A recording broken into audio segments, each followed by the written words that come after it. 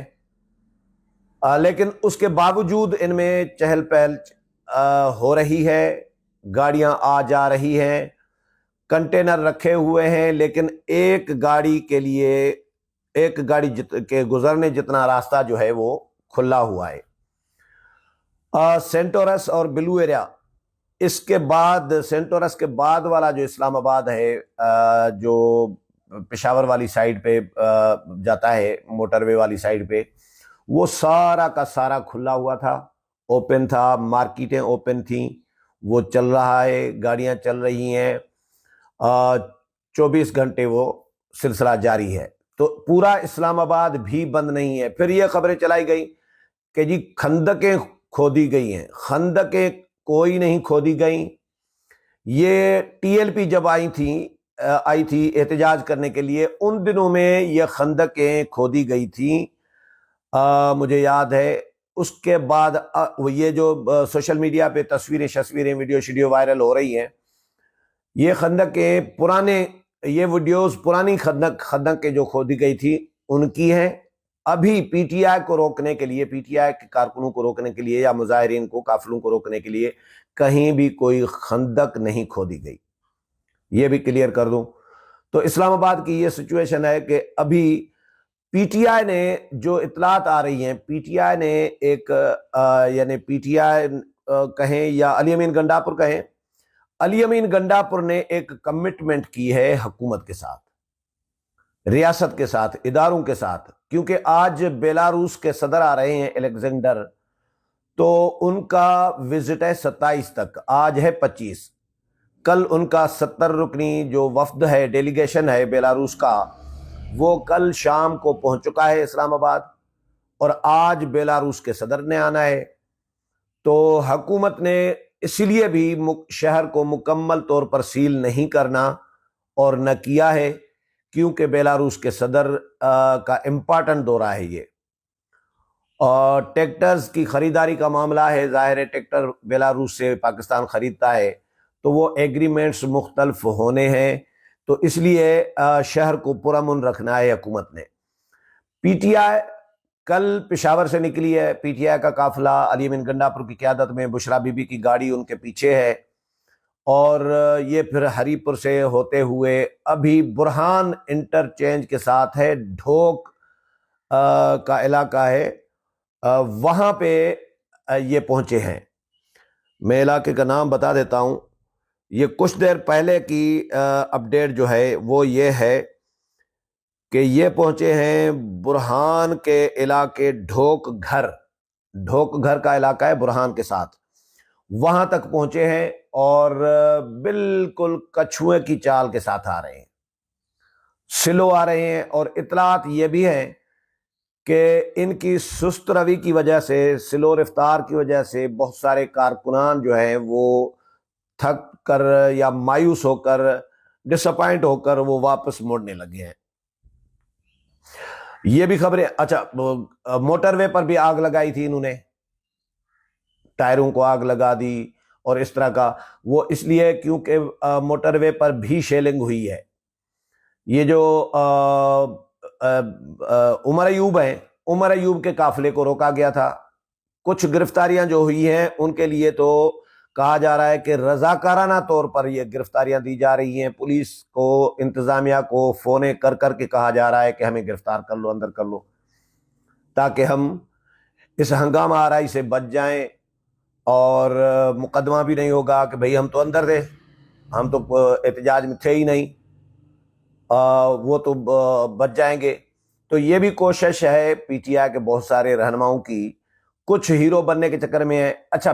عمران خان کی کال ہے تو انکار کون کر سکتا ہے نکلنے سے؟ تو نکلنا بھی مجبوری تھی،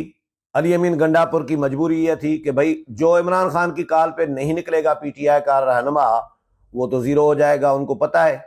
کہ عمران خان کے بغیر تو ہم زیرو ہیں، تو اس لیے عمران خان نے کال دی ہے، بغیر مشاورت کے کال دی ہے، کسی سے پوچھا نہیں ہے، کسی سے ڈسکشن نہیں کی، ایسے ہی کال دے دی، کیونکہ اس کو پتا چلا ہوگا کہ بیلاروس کا صدر آ رہا ہے۔ کوئی بھی بیرونی ملک سے یعنی غیر ملکی شخصیت کوئی آئے گی، کسی ملک کا سربراہ آئے گا، وزیر اعظم آئے گا،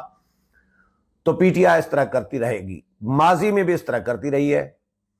تو عمران خان کو پتا چلا کہ بھائی بیلاروس کے صدر آ رہے ہیں 24 کو، تو 24 کو احتجاج کی کال دے دی، اور یہ 24 کو اچھا علی امین گنڈاپور نے حکومت کے ساتھ، ریاست کے ساتھ، اداروں کے ساتھ جو اطلاعات مل رہی ہے کہ یہ انڈرسٹینڈنگ دی ہے کہ ہم بیلاروس کے صدر کے دورے کو سبوتاج نہیں کریں گے، ہم آئیں گے، اسلام آباد سے باہر رہیں گے، اسلام آباد میں داخل نہیں ہوں گے، ڈی چوک تک ہم 27 تک نہیں آئیں گے، یہ 2-3 دن ہم شگل میلہ لگا کے رکھیں گے، آپ شیلنگ کر لیجئے گا، شیلنگ سے کون سا بندہ مر جاتا ہے، تھوڑی بہت شیلنگ ہوگی، ہم پیچھے ہٹیں گے، یہ ہوگا، اس طرح۔ یہ ایک ڈرامہ ہے، ایک فرینڈلی علی امین گنڈاپور کا عمران خان کی طرف سے سیریس ہے معاملہ۔ عمران خان تو انتشار چاہتے ہیں، عمران خان تو ملک میں افراتفری چاہتے ہیں، ملک میں تصادم چاہتے ہیں، خانہ جنگی چاہتے ہیں، لیکن بشرا بھی ان کے ساتھ ہیں، لیکن پی ٹی آئی کے سارے لیڈرز ایسا نہیں چاہتے۔ علی امین گنڈاپور کیونکہ ان کے لیے یہ تاثر عام ہو چکا ہے کہ وہ اسٹیبلشمنٹ کے آدمی ہے، وہ اسٹیبلشمنٹ کی مرضی کے بغیر ایک کوئی کام نہیں کرتے۔ عمران خان کو بھی راضی رکھا ہوا ہے، اسٹیبلشمنٹ کو بھی راضی رکھا ہوا ہے، دونوں طرف 2 کشتیوں میں وہ سوار ہیں اس وقت علی امین گنڈاپور۔ تو علی امین گنڈاپور نے، تبھی تو ان کی وزارت اعلیٰ چل رہی ہے، نہیں تو اسٹیبلشمنٹ کو ناراض کر کے وزیر اعلیٰ کیسے بن سکتا ہے، کیسے چل سکتا ہے، کیسے چلا سکتا ہے وزارت اعلیٰ؟ اور کر بھی کچھ بھی نہیں رہا، صوبے کے وسائل استعمال کر رہا ہے، اور کہا ہے، خود اعلان کیا ہے۔ صحافی نے جب سوال کیا علی امین گنڈاپور سے کہ آپ صوبے کے سرکاری وسائل استعمال کر رہے ہیں، سرکاری مشینری استعمال کر رہے ہیں، تو رپورٹر سے پوچھا کون سے چینل سے ہیں آپ؟ رپورٹر نے کہا میں فلاں چینل سے ہوں۔ بولا ڈی ایس این جی آئی ہے آپ کی؟ بولا ہاں جی آئی ہے ڈی ایس این جی۔